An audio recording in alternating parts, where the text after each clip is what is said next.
¿Qué tal, amigos de Programación en Acción? Bienvenidos a un nuevo video de nuestro curso Java desde cero.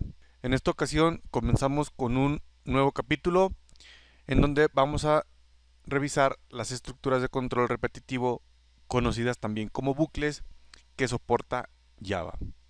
Primeramente vamos a definir o vamos a entender cuál es la función de los bucles dentro de un lenguaje de programación, en este caso particularmente Java. Va a haber muchas ocasiones en que como programadores y al momento de estar desarrollando nuestro código nos vamos a topar con situaciones en las que vamos a necesitar ejecutar un bloque de código varias veces, es decir, un mismo bloque de código que se ejecute varias veces. Ya sabemos que de manera general las instrucciones que están en nuestro código de programación se ejecutan de manera secuencial, es decir, ejecutamos la primera instrucción, después se ejecuta la segunda y así sucesivamente hasta que se ejecutan todas las instrucciones de nuestro código.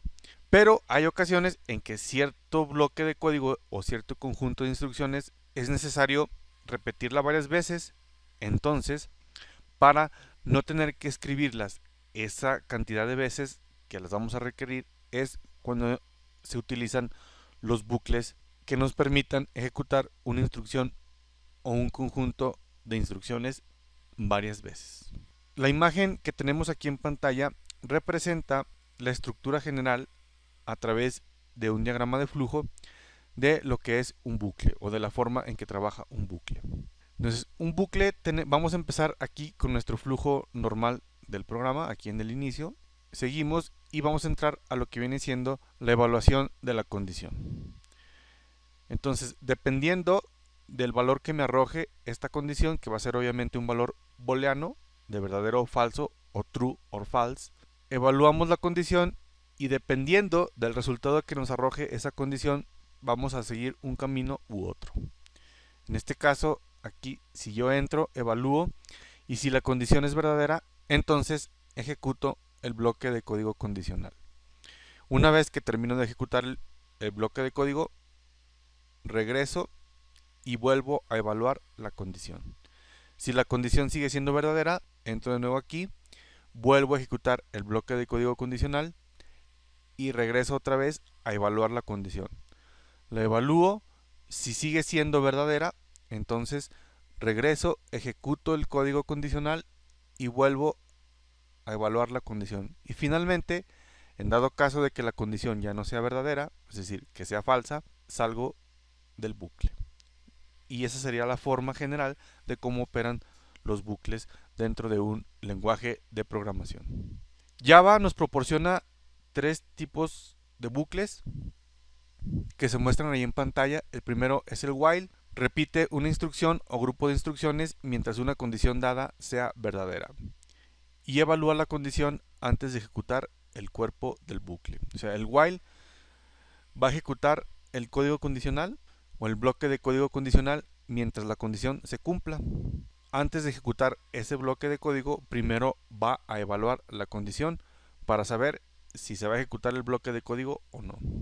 Después tenemos lo que es el for, que también básicamente hace lo mismo, ejecuta una secuencia de instrucciones varias veces, pero lo que hace es simplificar el código que administra la variable de bucle. Es decir, el for depende de una variable, que esa variable nos va a determinar el número de veces que se va a repetir el bucle. Y finalmente tenemos el do while. Esta instrucción es muy similar al while, con la diferencia de que la condición se evalúa al final del cuerpo del bucle. Es decir, con el do while garantizamos que al menos una vez se va a ejecutar el bloque de código condicional. Cuando en el while, como se analiza primero la condición, puede ser que el bloque de código nunca se ejecute si esa condición es falsa. Vamos a ver ahora con mayor detalle cada uno de estos bucles. Comenzamos con el bucle while. Como ya habíamos visto, una instrucción while ejecuta repetidamente una instrucción mientras que una condición dada sea verdadera. Y ahí tenemos la sintaxis básica de lo que vendría siendo el bucle while dentro de Java. Utilizamos nuestra palabra reservada, que es while precisamente, seguida de la expresión booleana, que va entre paréntesis. La expresión booleana es la expresión que se va a evaluar y la que nos va a determinar si vamos a ejecutar las instrucciones que están dentro del cuerpo del bucle o si vamos a salir del bucle.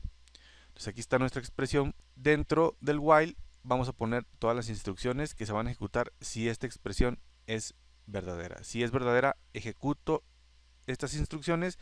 Si esta expresión es falsa, salgo y ejecuto o sigo con mi flujo de programa. Aquí tenemos la estructura del while representada a través de un diagrama de flujo, en donde aquí yo tengo mi instrucción, el while, la condición y el código que se ejecuta si la condición es verdadera. Entonces lo primero que hace el while, ya habíamos comentado, es evaluar la condición. Se evalúa la condición y determino si es verdadera o falsa. Si es verdadera, ejecuto el bloque de código. Una vez que ejecuto el bloque de código, regreso a evaluar la condición, determino otra vez su valor. Si sigue siendo verdadera, vuelvo a ejecutar el bloque de código. Una vez que termino de ejecutar el bloque de código, regreso a evaluar la condición y en caso de que sea falsa, salgo del bucle y continúo con el flujo del programa. Y aquí tenemos un ejemplo en código en donde yo tengo mi clase prueba, mi método main y defino yo una variable x y la inicializo con un valor de 10. Y después tenemos lo que viene siendo nuestro bucle while, en donde escribo while y pongo la condición. ¿Cuál es la condición? Que va a hacer todo esto mientras x sea menor que 20. Mientras x valga menos que 20, va a ejecutar esto. ¿Qué va a ejecutar? Va a imprimir el valor de x, lo va a incrementar en 1. Acuérdense que el más es el operador de incremento y luego imprime un salto de línea. Entonces, entraría aquí, ya sabemos que x vale 10. Evalúa x es menor que 20, sí, porque vale 10. Entonces imprime el valor de x, que es 10, le incrementa una unidad, 10 más 1, 11, imprime salto de línea y regresa. Después de imprimir el salto de línea, regresa a evaluar. X es menor que 20, sí, ya no vale 10, vale 11 porque le aumentamos aquí 1, pero sigue siendo menor que 20. Entonces vuelve a ejecutar esto, imprime el valor de x, que ahora es 11, lo incrementa en 1, imprime salto de línea y regresa a evaluar. Entonces ahora x ya vale 12, es menor que 20, sí, y vuelve a repetir esto hasta que x es menor que 20. Cuando x es igual a 20, pues ya no. ¿Sí? Si tenemos el caso de que ya entre, que sea 19, aquí imprime el 19, le aumenta 1, es 20, imprime salto de línea, regresa y me pregunta, ¿x es menor que 20? No, porque x es igual a 20 y 20 no es menor que 20. Entonces ya saldría de nuestro flujo de programa. Y el resultado en pantalla que nos mostraría sería precisamente este. Va a imprimir del 10 al 19. Después tenemos el bucle for. El bucle for también es una estructura de repetición, pero se utiliza cuando nosotros sabemos el número específico de veces que el bucle se debe ejecutar. Y la sintaxis básica del bucle for sería la siguiente. Tenemos nuestra palabra reservada for. Después tenemos que definir, todo esto entre paréntesis, una variable de inicialización. Esta va a ser la variable de control de bucle, es la variable que nos va a determinar, de acuerdo a su valor, si vamos a continuar ejecutando el bucle o vamos a salir de él. Después tenemos la expresión booleana, que es la que nos va a evaluar el valor de la variable y aquí nos va a definir si continuamos o salimos. Y después la actualización, en donde vamos a ir cambiando el valor de esta variable de inicialización para poder ir comparándola aquí en la expresión booleana y que nos pueda determinar si continuamos o no. Y dentro del cuerpo del for, pues van las instrucciones que se van a ejecutar, mientras esta expresión booleana sea verdadera. Cuando estemos trabajando con bucles for, hay algunas consideraciones importantes a tomar en cuenta. La primera de ellas es que la instrucción de inicialización es lo que se va a ejecutar primero y solo se va a ejecutar una sola vez. Entonces aquí vamos a definir nuestra variable que va a controlar el bucle y la vamos a inicializar como cualquier variable. Es decir, vamos a definir el tipo de datos que va a manejar, el nombre de la variable y el valor de inicio. Pero eso solo se ejecuta una vez. Y terminamos con punto y coma. Después se va a evaluar lo que es la expresión booleana. Si es true o si es verdadera, entonces se va a ejecutar el cuerpo del bucle. De lo contrario, si es false, el cuerpo del bucle no se va a ejecutar y el control o el flujo del programa va a pasar a la siguiente declaración o a la siguiente instrucción que esté fuera del bucle. Una vez que se ejecuta el cuerpo del bucle, el control va a regresar a la declaración de actualización. Esta declaración lo que nos permite es actualizar el valor de la variable de control del bucle, aunque podemos dejar esta declaración en blanco con un punto y coma al final. Ahora, cuando se evalúa la expresión booleana, nuevamente, entonces si el valor de esa expresión booleana es verdadero, el ciclo se vuelve a ejecutar y se repite el proceso, en donde vamos a entrar al cuerpo del ciclo, luego actualización de la variable y después volver a evaluar la expresión booleana. Una vez que la expresión booleana arroja un valor de falso, entonces el ciclo se va a dar por terminado. Y aquí tenemos la representación gráfica de lo que viene siendo el bucle for. Tenemos aquí nuestro código, tenemos nuestra variable de inicialización, la condición y el incremento o actualización de esta variable y adentro del cuerpo del bucle el código condicional. Entonces entramos y dijimos que lo primero que vamos a hacer y por única vez es definir nuestra variable de inicialización. Aquí está, inicializamos nuestra variable. Después evaluamos la condición. Si es verdadera la condición, ejecutamos el bloque de código, que sería este, el bloque de código, y luego haríamos el incremento o la actualización. Y regresamos a evaluar la condición. Si sigue siendo verdadera, entonces vuelvo a ejecutar el bloque de código. Una vez que termino de ejecutar el código, hago el incremento o la actualización de mi variable de control y vuelvo a evaluar la condición. Si la condición ya no se cumple, es decir, si es falsa, entonces termino el bucle y continúo con el flujo normal de mi programa. Y aquí tendríamos el ejemplo, tenemos la misma clase prueba, el método main. Fíjense cómo aquí no es necesario inicializar la variable fuera del bucle, como lo habíamos hecho en el while, que estaba por aquí, sino que el for nos permite, como ya habíamos visto, inicializar esta variable dentro de la propia sintaxis de este bucle for. Entonces aquí defino int x igual a 10, pongo mi condición, mientras que x sea menor que 20, e incremento x igual a x más 1, igual. Voy a aumentar en 1 cada vez que inicie un ciclo, se va a aumentar en 1 el valor de la variable x. Y simplemente le imprimo el valor de x, imprimo x, e imprimo el mismo salto de línea y regreso. Entonces aquí x ya valdría, hagan de cuenta aquí, después de este salto de línea, en realidad no es la última instrucción sería este x igual a x más 1. Entonces imprimo salto de línea y sumo 1 a x, entonces regreso. X ya no vale 10 porque dijimos que esto nada más se ejecuta una vez. Entonces regreso aquí a la condición, x vale 11, entonces x es menor que 20, sí.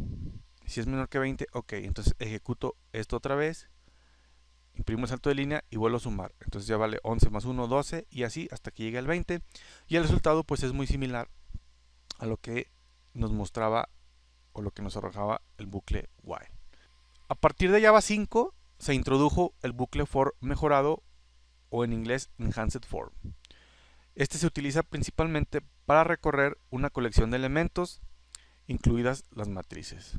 Entonces básicamente este bucle enhanced for se utiliza para recorrer una colección de objetos como pueden ser las matrices, los strings o alguna colección de objetos. Básicamente lo que hace es que determina o lee el valor de esa matriz o ese conjunto de objetos, determina cuántos elementos hay y hace un recorrido por cada uno de esos elementos. Y obviamente inicia desde el primer elemento, hace todo el recorrido de la matriz y cuando llega al último elemento de esa matriz, entonces termina el bucle. La sintaxis básica para el enhanced for sería esta. Tenemos igual nuestra palabra reservada for, una declaración de una variable y luego una expresión. Y aquí las instrucciones. La declaración, vamos a declarar nuestra variable que tiene que ser del mismo tipo de la matriz que vamos a estar ejecutando. Es decir, si yo voy a recorrer una matriz de tipo int, entonces mi variable tiene que ser int. Si yo voy a recorrer una matriz de tipo string, entonces mi variable tiene que ser de tipo string. Y aquí las instrucciones que se van a ejecutar. Estas instrucciones se van a ejecutar mientras no se llegue al último elemento de la matriz que definimos aquí en la expresión. Y aquí tenemos nuestro ejemplo en código. Tenemos la misma clase prueba, nuestro método main, y aquí yo tengo una matriz de tipo entero que se llama números, en la cual tengo almacenados 5 valores, el 10, el 20, el 30, el 40, el 50. Y la recorro. Como es la matriz de tipo int, entonces mi variable de control tiene que ser de tipo int. Y hago referencia a esta matriz números. Entonces dice, recorre números desde el primer elemento hasta el último. Y asígnalo cada uno a la variable x. Entonces iniciamos con el 10. Entonces x va a ser igual al primer elemento que es 10. Lo imprimo y lo separo con una coma. Regreso. X va a ser igual al segundo elemento de números que es 20. Lo imprimo y regreso. Regreso al for. X va a ser igual al tercer elemento, al 30 lo imprimo y así hasta el 50. Y aquí tenemos otra matriz, pero ahora es de tipo string, que se llama nombres, que tiene 4 valores, James, Larry, Tom y Lazy. Y hacemos lo mismo. Como mi matriz es de tipo string, entonces mi variable de control tiene que ser de tipo string. Y recorro nombres de uno por uno. Entonces nombre va a ser igual a la primera posición de la matriz nombres, que es James. Lo imprimo, regreso. Nombre va a ser igual a la segunda posición en nombres, que es Larry. Lo imprimo. Y así hasta llegar a Lazy. Y este sería el resultado que nos arroja en pantalla. 10, 20, 30, 40, 50, James, Larry, Tom, Lazy. Finalmente tenemos el bucle do while. Ya habíamos dicho que el bucle do while es un bucle muy parecido al while, con la única diferencia que se garantiza que el cuerpo del bucle se va a ejecutar al menos una vez. ¿Esto por qué? Porque como vemos aquí en la sintaxis básica, la expresión se evalúa al final. Es decir, primero vamos a entrar al do, vamos a ejecutar las instrucciones al menos una vez, y una vez que se ejecutan estas instrucciones, entonces vamos a evaluar la expresión booleana. Ya, si se cumple esta expresión, regresaría acá, y si no, pues ya continuaría aquí afuera del bucle. Y esta sería la representación gráfica de un bucle do while. Aquí tengo mi código, tengo el do, dentro del do tengo el bloque de código condicional, y una vez que ejecuto este bloque de código, entonces evalúo la condición. Vean aquí la diferencia. En el while lo primero que evaluábamos era la condición. Aquí no, aquí primero ejecutamos el bloque de código. Una vez que termino de ejecutar el bloque, evalúo la condición. Si la condición es verdadera, regreso a ejecutar el bloque de código, termino, vuelvo a evaluar. Si sigue siendo verdadera, regreso a ejecutar el bloque de código, evalúo, y si es falsa, continúo con el flujo del programa. Y aquí tenemos nuestro ejemplo de código, donde tenemos la misma clase prueba, el método main, igual nuestra variable x, que es igual a 10. Y aquí primero vamos a ejecutar. Primero voy a imprimir el valor de x, que es 10, incremento, imprimo salto de línea, y luego evalúo. X aquí ya valdría 11. ¿X es menor que 20? Sí. Entonces regreso aquí. Imprimo el valor de x, que ya es 11, lo aumento, 11 más 1, 12, imprimo salto de línea y comparo. ¿X es menor que 20? Sí, porque vale 12 y 12 es menor que 20. Entonces regreso y hasta que x sea menor que 20. Cuando ya no sea menor que 20, es decir, que sea igual a 20 o mayor que 20, salgo del flujo del programa, y el resultado pues es básicamente el mismo que nos arroja. Imprimo el valor de x desde 10 hasta 19. Entonces, esto sería todo para la cuestión teórica de las estructuras de control repetitiva o bucles en Java. En el próximo video vamos a estar trabajando ya lo que son ejemplos prácticos. Muchísimas gracias por sintonizarnos. No olviden darle like a este video, suscribirse al canal y activar la campana de notificaciones. Hasta pronto.